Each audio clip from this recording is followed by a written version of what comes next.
안녕하세요. 신답교회 김일구 목사입니다. 온라인 목요 전도 특강 9번째 시간입니다. 오늘은 우리 책에 있는 8번째 챕터 구원받은 사람은 구원받은 증거가 있습니다. 어떤 증거가 있을까요? 바로 예수님은 구원받은 성도들 안에 성령으로 와 계시다는 겁니다. 여러분, 복음의 진리 세 가지를 우리가 말할 수 있는데요. 이 복음의 진리를 크게 이 세 가지로 어떻게 요약할 수 있어요? 우리가 사도신경을 통해서 매 주마다 주일마다 고백하는 이것이 바로 복음의 진리의 아주 핵심적인 요소이잖아요. 그 가운데 세 가지를 우리가 요약해 본다면 예수님은 하나님의 아들로서 우리 죄를 위하여 십자가에 죽으셨습니다. 그리고 두 번째, 예수님은 죽은 자들 가운데서 부활하시고 우리를 구원하셨지요. 세 번째는 무엇이에요? 예수님은 승천하시고 하나님 보좌 우편에 계셔서 모든 믿는 사람들로 하여금 성령으로 동행하시고 역사하신다는 사실이죠. 이것이 여러분 바로 우리가 전해야 될 복음의 메시지이며 성경에서 말씀하고자 하는 복음의 진리, 즉 핵심 요소 세 가지입니다. 예수님은 무엇입니까? 하나님의 아들로서 우리를 위해서 십자가에 죽으셨습니다. 그리고 예수님은 죽은 자들 가운데 부활하시고 우리를 구원하셨습니다. 예수님은 부활 승천하셔서 하나님 보좌 우편에 앉아 계시고 모든 사람들에게 성령으로 역사하신다는 사실, 이것이 우리가 증거하는 복음의 핵심 진리이지요. 그래서 요한복음 3장 16절은 우리는 복음의 진수, 복음의 정수라고 말하지요. 하나님이 세상을 이처럼 사랑하사 독생자를 주셨으니 이는 그를 믿는 자마다 멸망하지 않고 영생을 얻게 하려 하심이라. 이것이 바로 여러분 복음의 진리라고 우리는 배웠고 성경은 또한 우리에게 증거하고 있습니다. 또한 예수님은 우리가 범죄한 것 때문에 십자가에서 내줌이 되고 또한 우리를 의롭다 하시기 위해서 어떻게 되셨어요? 살아나셨습니다. 예수님은 죽으셨지만 우리를 의롭게 믿는 모든 사람들을 부활의 증인으로서 이 시대 가운데 의롭게 살아가기 위해서 부활하셨다는 사실이지요. 또한 예수님께서는 부활 승천하시면서 이렇게 말씀하셨지요. 오직 성령이 너희에게 임하시면 너희가 권능을 받고 예루살렘과 온 유다와 사마리아와 땅 끝까지 이르러 내 증인이 되리라 말씀하셨습니다. 우리는 이렇게 성경의 말씀을 근거하여 이렇게 복음의 진리를 증언하며 살아가고 이 말씀을 통해서 우리는 그 말씀을 힘입어 복음을 전하는 사람들이지요. 다시 한번 정리하겠습니다. 예수님은 무엇이라고요? 예수님은 우리를 위해서 십자가에 죽으신 분. 예수님은 어떤 분이세요? 우리를 구원하시기 위해서 죽으셨다가 3일 만에 부활하신 분이시지요. 그리고 예수님은 어떤 분이세요? 예수님은 믿는 모든 사람들에게 무엇을 선물로 주셨다고요? 성령을 선물로 주셨습니다. 우리는 이 세 가지 사실을 명확히 기억하면서 이 사실을 증거하는 복음의 증인들이지요. 그렇다면 여러분, 예수님이 성령으로 우리 안에 계신다는 사실을 어떻게 알 수 있을까요? 어떤 영적인 체험이나 어떤 내 안에 어떤 감동이나 감정이나 이런 것이 아니라 우리는 더 확실하게 명확하게 지식적인 상황 가운데 이것을 알 수 있는 방법이 있는데요. 바로 하나님의 말씀을 통해서요. 어떤 성령의 체험과 성령의 은사들을 굉장히 모방하고 표방하는 사람들이 있지만 더 명확한 것은요, 하나님의 말씀이요 우리 안에 계시해 주시고 그 말씀을 통해서 우리는 확신할 수 있습니다. 자, 여러분, 누구든지 우리는요 예수님을 구주로 고백하지요. 성령이 계시지 않는다면 우리가 예수님을 주님이라고 고백할 수 없어요.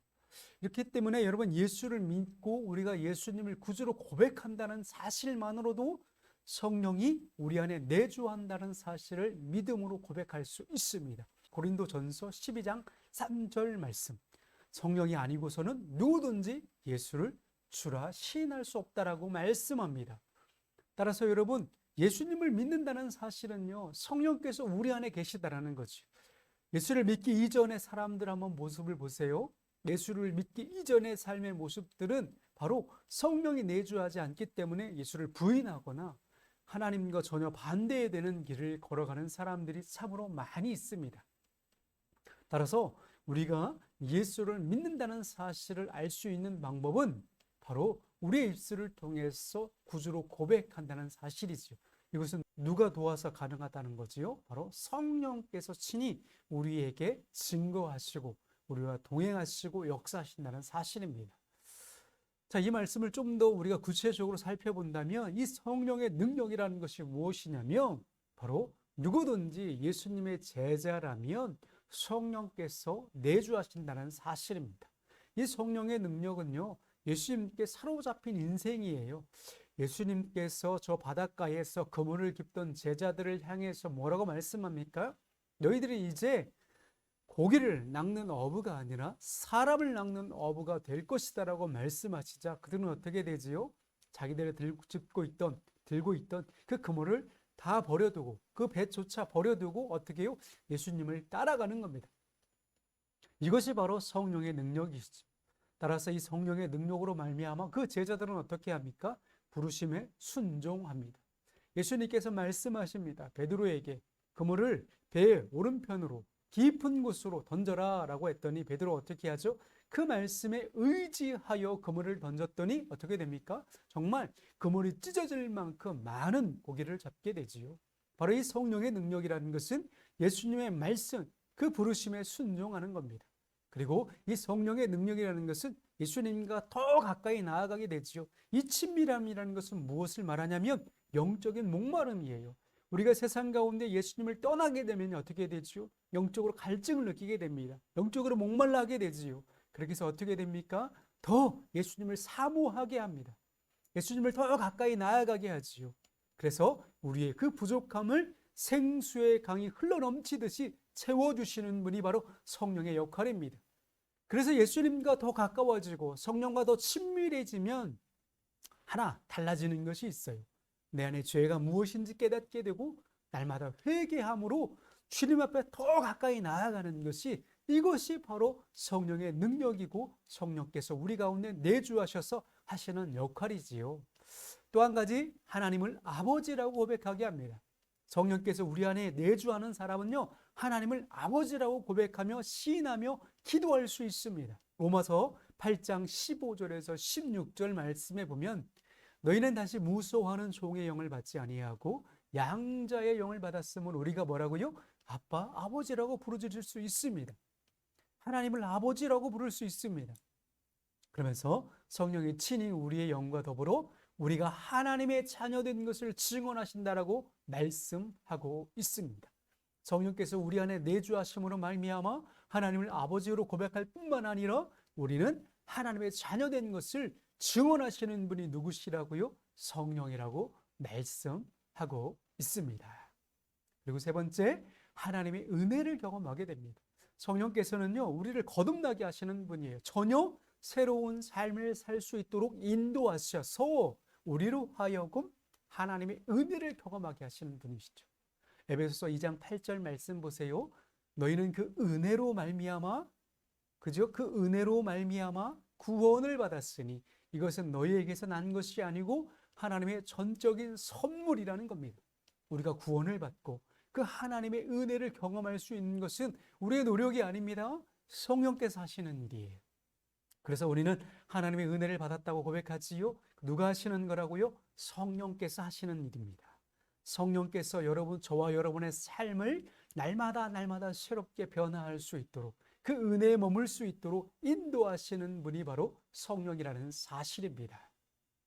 그런데 오늘날 우리 이 그 은혜에 대해서 우리 한국 교회나 또한 많은 교회를 다닌다고 하는 사람들이 이것을 잘못 활용하는 경우가 있어요. 디트리히트 본헤퍼라는 우리 성공의 목사님이 계시지요. 제가 종종 말씀드렸던 분인데 이분은 2차 세계대전 당시에 독일 사람들이 많은 지식인들과 대학 교수들과 심지어 신학자들, 목사님들조차도 가톨릭 교회조차도 독재자 히틀러를 지지선언하면서 이렇게 말하죠. 악을 보고도 침묵하는 그것 자체가 악입니다 라고 말하면서 이렇게 말합니다. 미친 운전자가 행인들을 치고 질주할 때 우리 목회자, 신학자들, 정말 하나님을 제대로 믿는 사람들은 그 사상자들의 장래를 돌보는 것이 아니라 그 핸들을 뺏어야 합니다. 미친 운전자의 핸들을 뺏는 것이 바로 이 시대의 목회자로서 신학자로서 해야 될 의무라고 주장하면서 히틀러를 암살 계획을 세우지요. 그러다가 39살에 적발이 되어서 진정한 평화의 현장을 목격하지 못하고 세상의 이슬로 목숨을 잃게 되지요. 그러면서 이분이 한 이야기가 바로 이겁니다. 값싼 은혜, 값싼 은혜란 대가나 노력 없이 얻는 은혜입니다. 회개 없는 설교, 훈련 없이 베풀어지는 세례, 죄의 고백도 없이 참여하는 성만찬, 그리고 순종 없는 은혜, 십자가 없는 은혜, 예수 그리스도가 없이 나누는 그 은혜가 바로 값싼 은혜입니다. 당시에나 오늘날이나 우리의 삶 가운데 이런 값싼 은혜를 추구하며 살아가고 있지는 않은지, 이 보네포 목사님의 이 값싼 은혜라는 이 말은 참 오늘날 이 시대를 살아가는 우리 그리스도인들에게 경종을 울려주지요. 은혜라는 것은 그러면서 이렇게 얘기합니다. 은혜는 가장 값이 비싸다라는 겁니다. 왜요? 예수 그리스도의 보혈로 말미암아 우리가 생명을 대가로 지불하셨기 때문에 은혜라는 것은 값싼 것이 아니라 가장 값비싼 것이라는 겁니다. 우리에게 생명을 주셨고 무엇보다도 하나님께서 가장 사랑하는 아들 그 독생자를 우리에게 선물로 주셨기 때문이라는 겁니다. 그러게 여러분, 우리가 받은 은혜는요, 값비싼 은혜입니다. 그러게 여러분, 우리는 그 값비싼 은혜로 말미암아 살아가는 사람들이고 무엇보다도 우리의 삶은 그 값비싼 은혜로 말미암아 존귀한 존재가 바로 저와 여러분의 삶이라는 사실을 이 보네페오 목사님은 우리에게 가르쳐 주었어요. 하나님의 은혜가 무엇입니까? 하나님의 은혜란 독생자 예수님을 값비싼 그 생명을 우리를 대신하여 지불해 주셨고 우리에게 생명을 주신 사건이라는 겁니다. 따라서 여러분, 우리가 예수를 믿음으로 살아가는 우리는 가장 값비싼 은혜로 살아가는 사람들입니다. 우리는 가장 값비싼 존재로서 예수님의 그 생명을 대신하여 이 시대 가운데 이 세상을 변화시켜야 되는 거룩한 사명이 있는 줄로 믿습니다.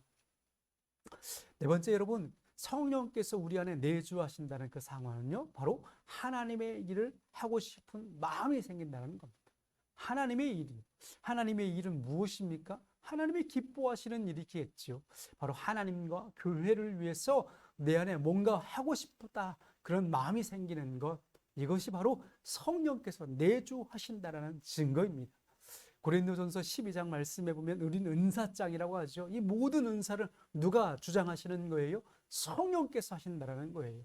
교회의 여러 직분, 교회의 여러 가지 역할들, 사역들, 모든 일들은요, 누가 하시는 일이라고요? 성령께서 우리 안에 감동을 주셔서 할 수 있게 도와주시는 분이라는 겁니다. 그러게 여러분, 우리가 교회에서 지극히 작은 일이라 할지라도 그 일은 누가 해주시는 거예요? 누가 역사하시는 거라고요? 성령께서 역사하신다라는 겁니다. 그리고 성령께서 바로 전도할 마음을 주십니다. 왜요? 전도는 하나님께서 가장 기뻐하는 일이잖아요. 저 세상, 하나님이 아닌 다른 세상에 살아가는 죽어가는 영혼들을 살리는 것, 이것을요 하나님께서 가장 기뻐하시는 일이십니다. 마태복음 10장 말씀에 제자들을 파송할 때 이렇게 말씀하시죠. 예수님께서는 내가 너희에게 할 말을 주실 거라고. 말하는 이가 너희가 아니라 너희 속에 말씀하는 그는 누구예요? 바로 아버지 하나님의 성령께서 그 영혼을 긍휼히 여기며 그 영혼을 향해서 하나님의 말씀인 그 복음을 전할 수 있는 믿음과 용기를 주신다는 사실입니다. 따라서 여러분, 성령께서 내 안에 계신다는 증거가 무엇일까요? 여러분, 이 질문에 여러분 한번 대답해 보시겠습니까? 여러분, 예수님을 구주로 시인하시지요? 하나님의 아버지라고 부르십니까? 하나님의 은혜를 날마다 느끼십니까? 그리고 영혼을 바라볼 때마다 사랑하는 마음이 일어나십니까? 성령께서 근심하시는 그 마음을 느낍니까? 내 안에 죄 때문에 한 영혼을 구원을 위해서, 가족의 구원을 위해서, 이웃의 구원을 위해서 근심하시는 성령님의 그 근심함, 그리고 하나님의 일을 하고 싶은 마음, 마지막으로 전도할 마음이 생겨나십니까? 여러분, 요 물음에 모두 이렇게 동그라미 표 하면서 오늘 우리의 삶을 점검해 본다면 저와 여러분들 안에는 분명히 성령께서 내주하시는 줄 믿으시길 바랍니다. 따라서 여러분, 우리는 성령께서 내주하시는 이 상황을 우리 갈라디아서 5장 22절과 23절의 말씀을 통해서 우리는 확신할 수 있지요. 우리 같이 한번 읽어볼게요. 오직 성령의 열매는 사랑과 희락과 화평과 오래 참음과 자비와 양성과 충성과 온유와 절제니 이 같은 것을 금지할 법이 없느니라. 성령의 9가지 열매, 제가 늘 강조하는 거잖아요. 여러분, 우리는요 이미 성령의 열매를 맺기 위해서 하나님의 은혜로 말미암아 살아가는 사람들이지요. 날마다 저와 여러분의 삶 가운데에는 이 성령의 열매가 충만하게 맺어가는 삶이 되시기를 간절히 축복합니다. 그런데 여러분, 우리 때로는 제가 늘 얘기했지만 이 9가지 열매가 내 안에 충만하게 임하지 못하지요. 왜요? 우리는 연약한 존재이기 때문에요. 우리는 늘 아담의 후손으로서 이 죄의 문제로 인해서 우리의 마음을 늘 성령으로 채워갈 수가 없습니다. 때로는 사랑이 부족하지요. 때로는 희락이 부족하지요. 때로는 화평하는 마음이나 오래 참음이나 양성과 충성과 온유와 절제하는 마음들이 늘 부족합니다. 하지만 우리는 이것을 채워갈 수 있는 방법이 있어요. 우리 좋은 신앙의 동역자들요, 우리 교회 안에서요, 나보다 사랑이 많은 우리 집사님, 권사님을 통해서, 나보다 희락이 충만한 우리 구역 식구들을 통해서, 나보다 화평이 많고 오래 참음과 자비와 양성과 충성과 온유와 절제를 많이 하는 우리 이웃 믿음의 식구들을 보면서 우리는 이 성령의 9가지 열매들을 차곡차곡 채워갈 수 있습니다. 내가 부족할 때 나와 함께하는 신앙의 동역자들과 함께 이것을 서로 나눠 가는 거예요. 그러면서 이 부족한 열매들을 채워갈 때에 여러분, 이 교회 안에서, 우리 신답교회 안에서 이 성령의 열매들이 충만하게 맺어지는 줄 믿으시기를 바랍니다. 자, 그래서 여러분, 우리는 오늘 이 성령의 내주하는 증거에 대해서, 이 확신에 대해서 배웠습니다. 자, 우리 다음 주에 또 다시 우리 오늘 이 공과의 말씀을 가지고 다음 주는요 우리 마지막 공과입니다. 우리 마지막 공과까지 끝까지 이 믿음의 경주 완주하는 저와 여러분이 되시기를 간절히 부탁드립니다. 감사합니다.